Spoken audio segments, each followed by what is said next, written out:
We are on the Real Programming channel. My name is Andrei. This is our 26th lesson.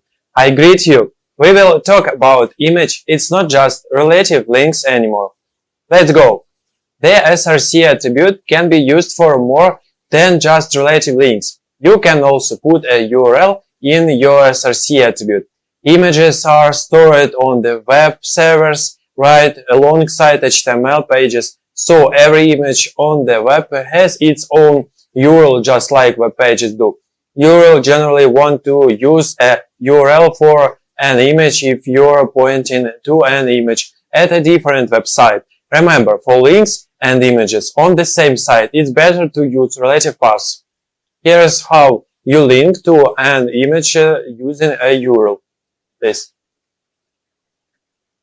To include an image using its URL, just put the whole URL of the image in the src attribute. The URL is the path to the image too, so the file name at the end is always the file name of an image. There is no such thing as a default image like there is for web pages.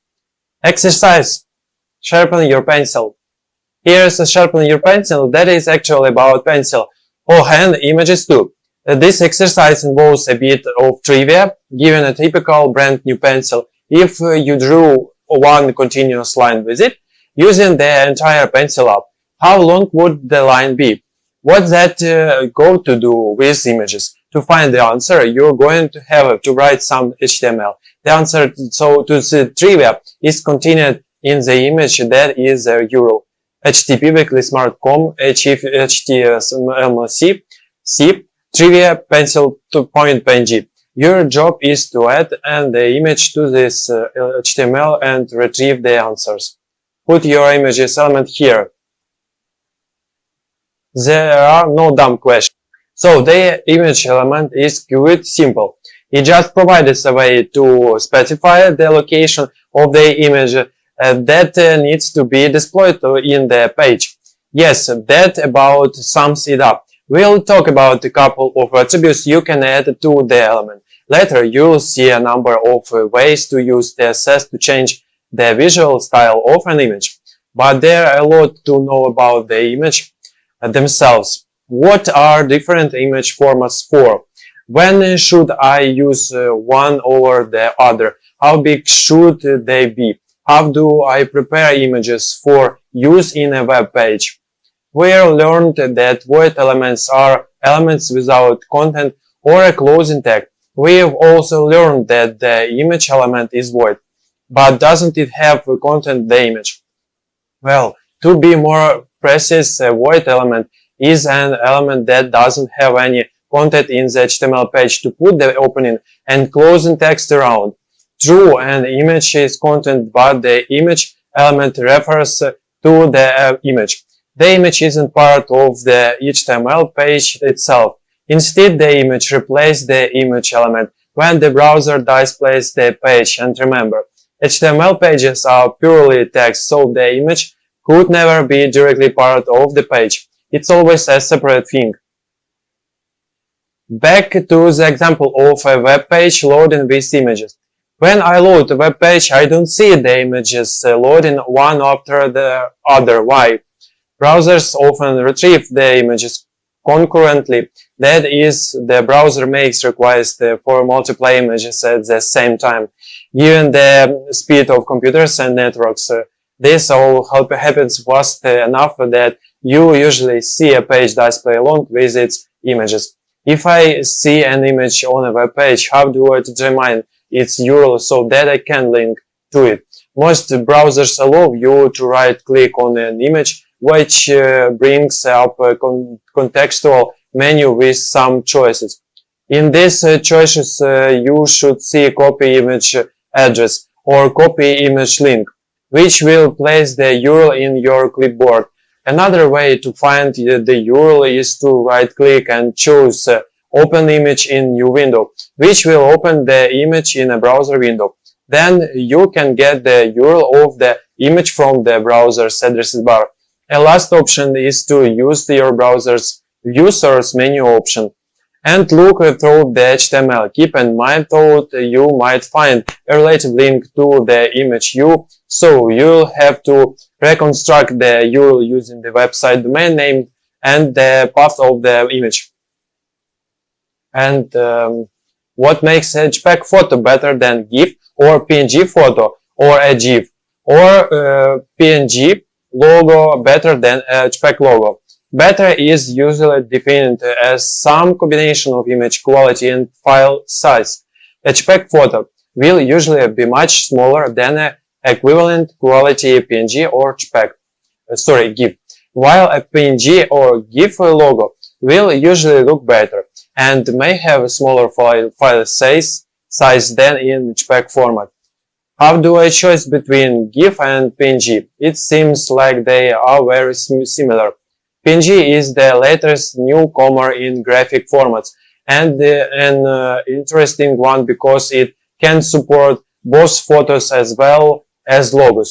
It also has more advanced transparency features than GIF. PNG is supported by all major browsers now, which wasn't true just a few years ago. To choose between GIF and PNG, there are a few things to consider. First, PNG has slightly better compression than GIF. So far, an image with the same number of colors, up to 256. Your PNG file may be smaller. If you need more colors than GIF can offer, and JPEG isn't an option, for instance, you need transparency. PNG is definitely the way to go. However, if you need animation, then you should go with GIF because GIF is the only widely supported format that supports animation. Always provide an alternative. One thing you can be sure of the web is that you never know exactly which browsers and devices will be used to view your pages. Visitors are likely to show up with mobile devices, screen readers for the visually impaired browsers that are running over very slow internet connections and may retrieve only the text, not the images of a site. Cell phones, internet-enabled T-shirts, who knows? But in the middle of this uncertainty, you can be prepared. Even if a browser can't display the image on your page, there is an alternative. You can give the visitor some indication of what information is in the image using the image elements or alt attribute. Here's how it works. This. The alt attribute requires a bit of text that describes the image. If the image can be displayed, then this text is used in its place. It's like if you were reading the web page over the phone to someone. The alt text is what you'd say in place of the image. Exercise. In this exercise, you're going to see how your browser handles the alt attribute when you have a broken image. The theory goes that if an image can be found, the alt attribute is displayed instead, but not all browsers implement this, so your result may vary. Here's what you need to do. First, take your HTML from the previous exercise. 2. Update the image element to include the alt attribute. The typical new pencil can draw a line 35 mm long. 3. Change the image name of pencil.png to broken.png. This image doesn't actually exist, so you'll get a broken image. 4. Reload the page in your browser. In 5. Finally, download a couple of other browsers and give this a try. Did you get different results? Look at the end of the chapter for this lesson and see our results. And sizing up your images. There is one last attribute of the image. Element you should know about actually. They are a pair of attributes, width and height. You can use these attributes to tell the browser upfront and size of an image in your page. Here's how you use width and height.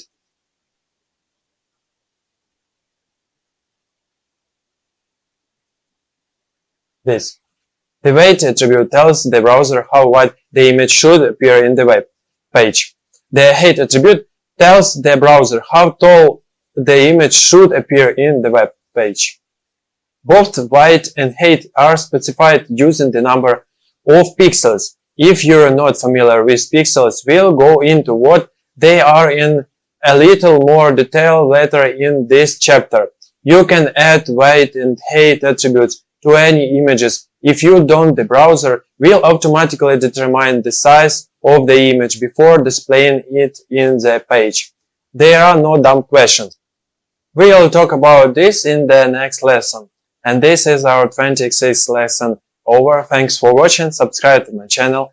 Please like, share with friends, comment, eat bananas, chocolate and nuts. Drink more water for the effective work of our brains. Bye.